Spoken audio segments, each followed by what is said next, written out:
Halo, perkenalkan, nama saya Timothy Stanto Sinomora. Saya dengan NIM 205150210.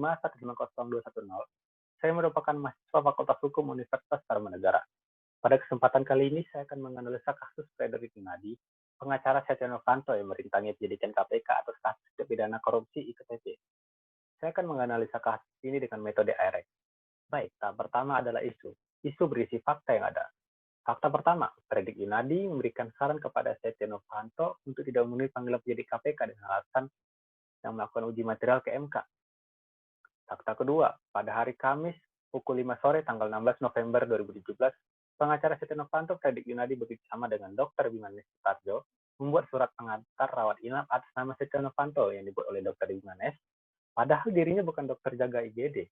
Pada sekitar pukul 6, Setia Novanto yang mengalami kecelakaan mobil tiba di Rumah Sakit Medika Permata Hijau dan langsung dibawa ke kamar VIP sesuai dengan surat pengantar rawat inap tadi.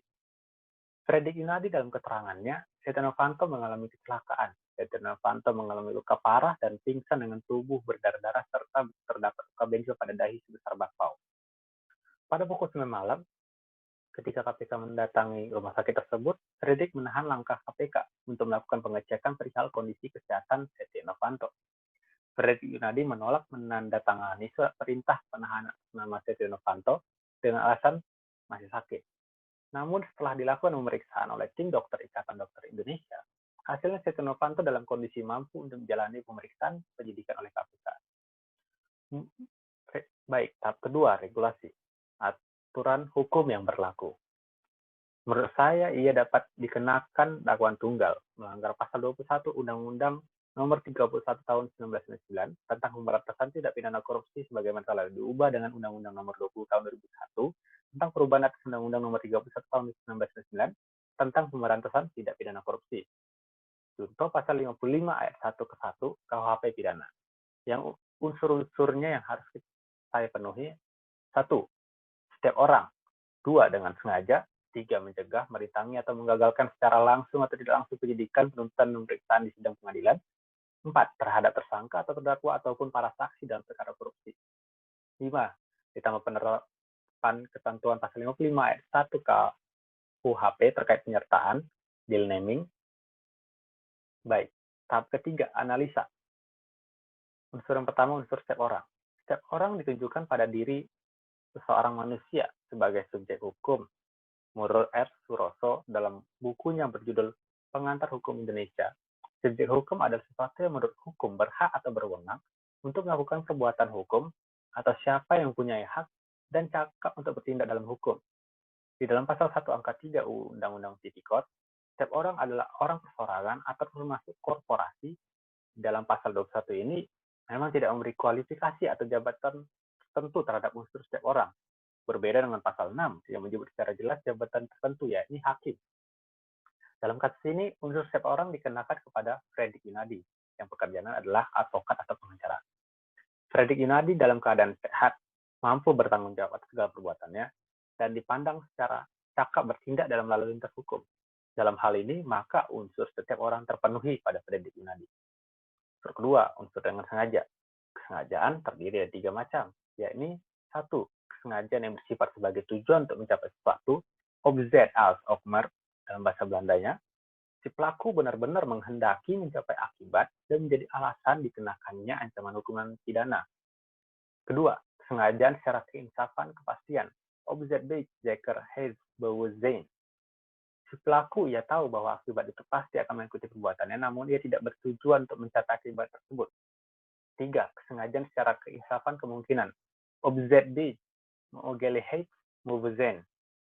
Pelaku tidak sengaja, namun ada kelalaian, kurang berhati-hati. Apabila dikaitkan dengan pasal 21 Undang-Undang Tipikor ini, saya berpendapat bahwa makna pengertian dengan sengaja tercantum di dalam poin pertama, yakni kesengajaan yang bersifat sebagai tujuan untuk mencapai sesuatu. Terkait perbuatan Frederick Yunadi, yakni meminta Setia Novanto agar tidak memenuhi panggilan penyidik KPK dengan alasan mengajukan uji materi UU KPK ke MK dan harus ada izin presiden, kemudian dengan sengaja pula meminta surat keterangan kecelakaan kepada Rumah Sakit Medika Permata Hijau dengan tujuan agar pemanggilan terhambat, tertunda dengan alasan sakit, sehingga pengusutan perkara menjadi terhambat. Dalam hal ini, maka unsur dengan sengaja juga telah terpenuhi. Unsur ketiga, unsur mencegah, merintangi, atau menggagalkan secara langsung atau tidak langsung penyidikan, penuntutan, dan pemeriksaan di sidang pengadilan. Dikarenakan sub-sub unsur ini bersifat alternatif, dalam artian bila terpenuhi salah satu sub-sub unsur ini, maka unsur tersebut dapat dinyatakan telah terpenuhi. Dalam hal ini saya ingin memenuhi sub-unsur merintangi. Pendapat Adami Casawi yang telah memberikan pengertian secara lebih jelas bahwa perbuatan merintangi adalah segala ikhtiar atau perbuatan dengan cara apapun yang bersifat mengganggu atau menghalangi sesuatu.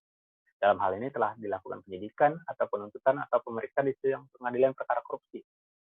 Agar penyidikan, penuntutan atau pemeriksaan di sidang pengadilan menjadi terhambat, terhalang, tidak lancar, terganggu, atau kesulitan mencari alat bukti, maka dilakukanlah perbuatan merintangi ini. Dalam hal ini, Fredrik Yunadi menghalangi penyidikannya dengan cara meminta Setia Novanto dirawat di rumah sakit dengan diagnosa kecelakaan mobil, padahal pasiennya belum ada kecelakaan, sehingga unsur ketiga ini juga telah terpenuhi. Unsur keempat, unsur terhadap tersangka atau terdakwa ataupun para saksi dalam perkara korupsi. Sama seperti unsur ketiga, bahwa sub-sub unsur ini bersifat alternatif. Jika salah satu sub-sub unsur tersebut terpenuhi, maka unsur ini dinyatakan terpenuhi. Definisi tersangka adalah seseorang yang karena perbuatannya atau keadaannya berdasarkan bukti permulaan patut diduga sebagai pelaku tindak pidana. Berdasarkan fakta yang ada bahwa Setia Novanto sudah di tingkat penyidikan ditetapkan sebagai tersangka berdasarkan surat perintah penyidikan dalam perkara tindak pidana korupsi IKTP.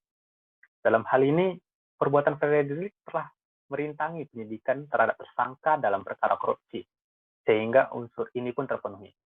Unsur yang kelima, Pasal 55 ayat 1 ke 1 KUHP terkait penyertaan, untuk mewujudkan niatnya, Fredrik tidak melakukan sendirian, namun bekerja sama dengan Dr. Bimanesh Sutarjo, yang memfasilitasi masuknya Setia Novanto ke Rumah Sakit Medika Permata Hijau. Ia langsung dibawa ke kamar VIP tanpa melalui IGD. Dr. Bimanesh juga membuat visum yang tidak sesuai standar Rumah Sakit Medika Permata Hijau, dan ia tidak melaporkan ke KPK padahal mengetahui bersangkutan dicari-cari KPK.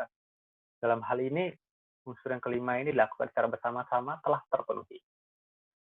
Baik, tahap keempat kesimpulan. Saya berpendapat Pasal 21 Undang-Undang Nomor 31 Tahun 1999 tentang pemberantasan tindak pidana korupsi, sebagaimana telah diubah dengan Undang-Undang Nomor 20 Tahun 2001 tentang perubahan Undang-Undang Nomor 31 Tahun 1999 tentang pemberantasan tindak pidana korupsi, junto Pasal 55 ayat 1 ke 1 KUHP pidana dapat dijerat kepada kasus Fredrik Yunadi yang merintangi penyidikan KPK terhadap Setia Novanto tersangka tindak pidana korupsi IKTP.